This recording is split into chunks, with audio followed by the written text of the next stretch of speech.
Is your Land Rover Discovery Sport key fob failing to lock, unlock, or start your vehicle? You're not alone. Common causes include a dead battery, a faulty proximity antenna, or the need for reprogramming.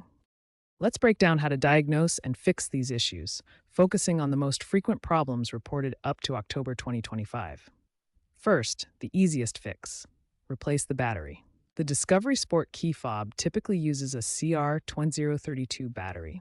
Pry open the fob carefully, usually with a small screwdriver, and replace the battery, ensuring correct polarity. If a new battery doesn't solve the problem, move on to checking for proximity antenna issues. If a battery change doesn't fix the fob, the proximity antenna might be the culprit.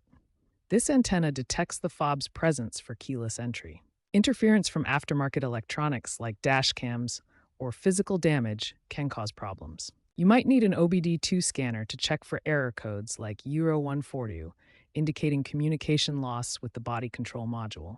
If the antenna seems fine, the key fob may need to be relearned or reprogrammed.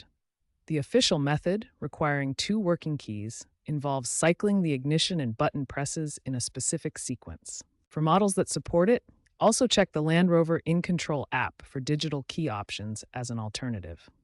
If these steps don't work, a dealership visit for professional diagnostics is recommended.